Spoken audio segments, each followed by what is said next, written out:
Ayesha Keshani is an artist and PhD candidate in the Visual Cultures Department, Goldsmiths, University of London.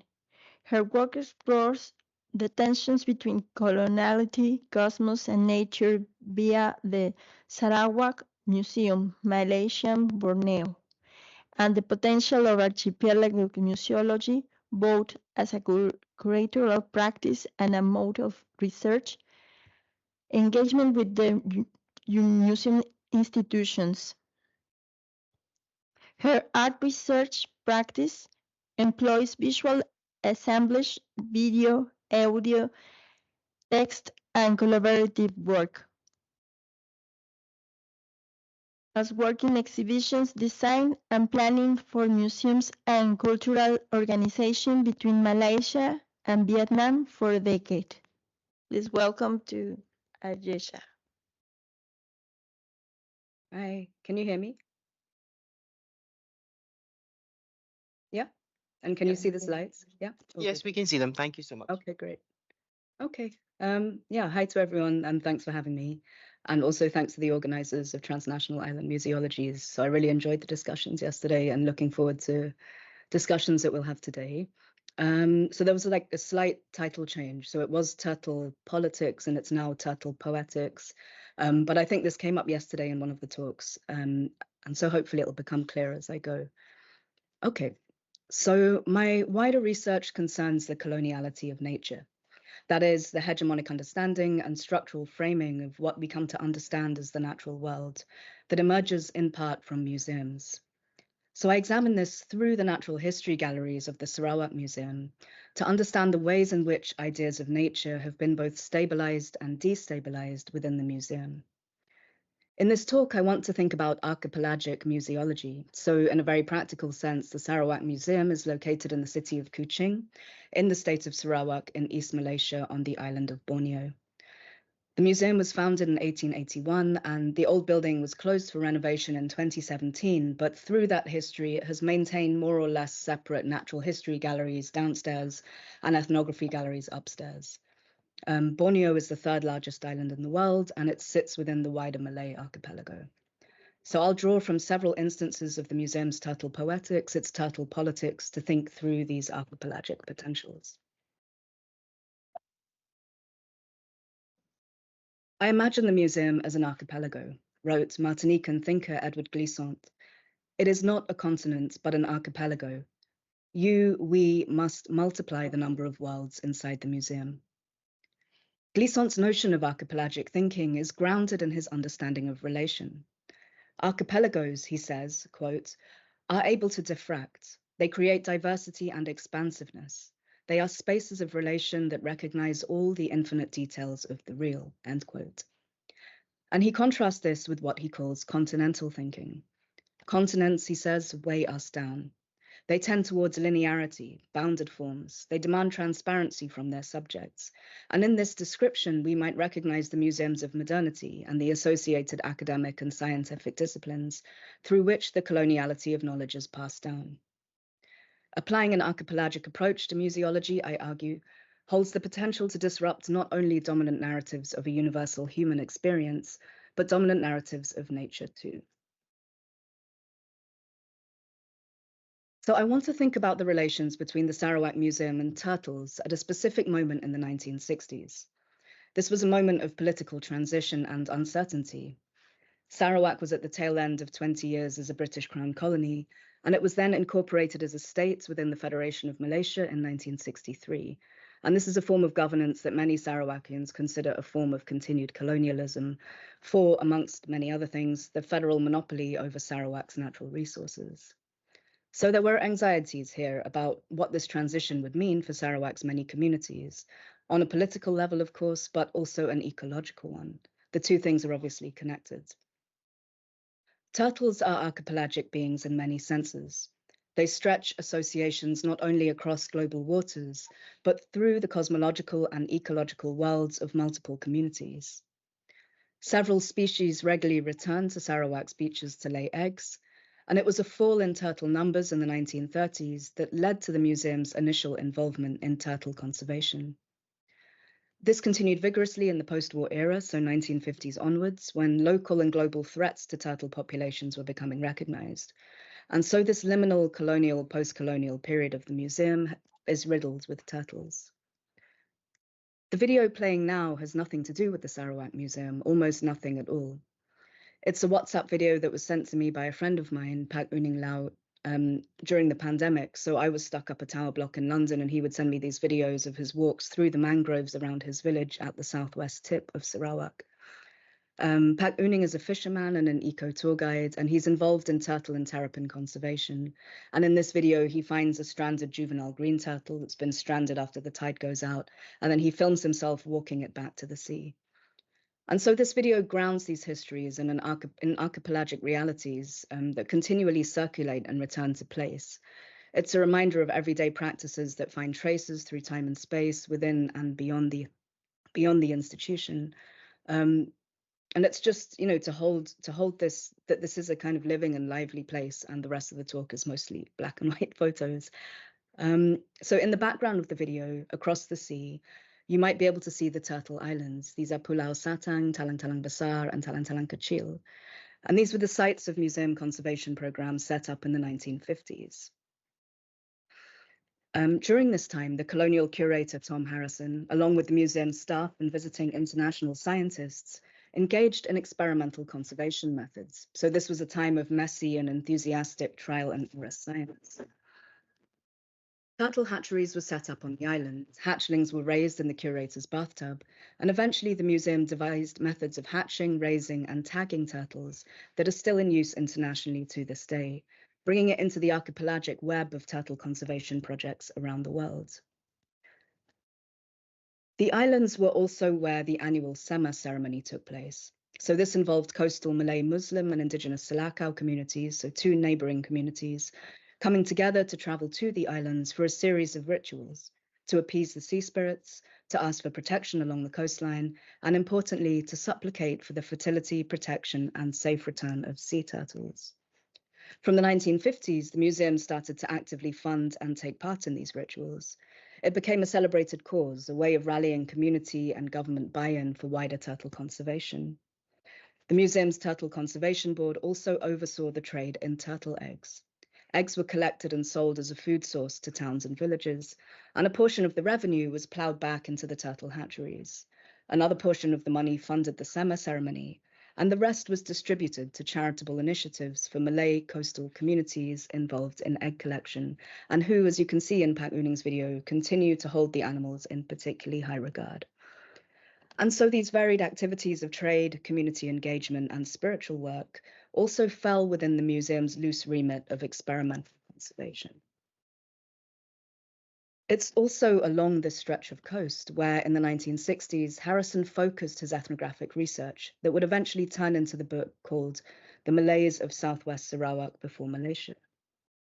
The book focuses on the lives of Malay coastal communities, but it veers persistently into the lands and waters around them, towards birds, dolphins, stars, the monsoon, and across geological time, in what Harrison described as a socio-ecological study. It refused to treat any factor as any more or less a part of a situation than any other. Everything was inextricably related.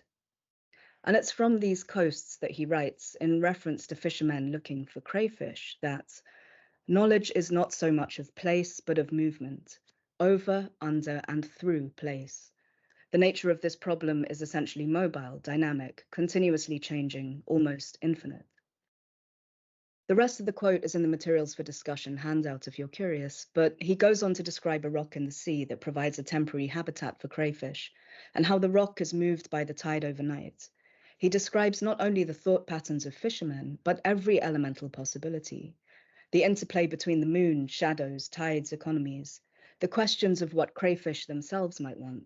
There are more questions than answers. It is resolutely ecological, a study of how things relate. And in this relation, there's an echo here of Glissant, for whom relation is a poetic force. These poetics hold the potential to circumvent Western thought, whose insistence on totalizing categorizations leave it, to quote Glissant, in danger of immobility. And so Harrison's knowledge, not so much of place, but of movement, morphs, I argue, into a curatorial approach that revealed itself in the museum's work of the time. It emerges from Sarawak's specific context within the Malay archipelago and the situated experiences of its lifeways, the ceaseless movement through histories of bodies and biotic matter, museum specimens and forest products, technologies and ideas, forms of colonialism and power dynamics. There is a poetics that rolls through the book that refuses the either-or impulses of continental thinking. Instead, the writing is peppered with commas, with rolling lists and ands that refuse the exclusion demanded by formal academic disciplines. For this, Harrison was frequently criticized by his professional peers for his lack of academic rigor, his curatorial disorganization, bad writing, and so on. But Harrison was notoriously, though ambivalently, anti-colonial, and he's a problematic figure in many ways. But among his many critiques of colonialism and his writings against missionaries and the colonial government, he held a specific vitriol for the tendency of Western thought and practice to rely on binary thinking. And just as an aside, while this risks centering a white upper-class male colonial curator, there's also something about how the museum was leveraged by Harrison at this point in time as a political counterpoint against not only those Western binaries, but their very real consequences for Sarawak's human and non-human communities. And so at this moment, there were efforts made through the museum to recognize and incorporate what he called indigenous philosophies and local sciences, and encouraging contributions by the museum's Sarawakian staff within the exhibitions and the Sarawak Museum Journal in multiple local languages. Edward Glissant says, "We no longer reveal totality within ourselves by lightning flashes. We approach it through the accumulation of sediments." So Harrison's poetics, the endless ands, both in this writing and as we'll see in the museum's exhibits of the time, they function as the tides do. They silt layers of matter upon one another, thickening, shifting over time, or withdrawing completely. And it's in this that I begin to understand what form an archipelagic approach to nature within the museum might take. So there's a photograph of the Mammals Gallery from 1950, and we can recognize here the stark vitrines, the habitat display, familiar hallmarks of a museology that emerged from the colonial period and the natural sciences. We could call it continental. But after a decade of turtle engagements, a new turtle exhibit was introduced in 1960, and it's immediately out of place in terms of category by being within the Mammals Gallery. Turtles are not mammals. And it's even more out of place in terms of how awkwardly it's wedged between the existing showcases. Its techniques are not groundbreaking. It's a dioramic scene of taxidermy green turtles. There's a recreation of a hatchery on a beach littered with detritus. There are seabirds strung haphazardly from the ceiling, and pinned to the wall is the Turtle Conservation Board flag. But its messiness, its rhythms, and its enthusiasm speak of something else. It spills almost uncontainably in all directions, overturning the formalities and the divisions fostered by the stiff older displays. In a conversation I had with Paul Queck, who was the museum's artist at the time, who developed the exhibition with Harrison, and you can see Queck to the left there painting the palm tree in 1960. So through Paul, I learned that turtles ebb and flow through these galleries. Behind this display was a rotating photo stand of the turtle hatchling program.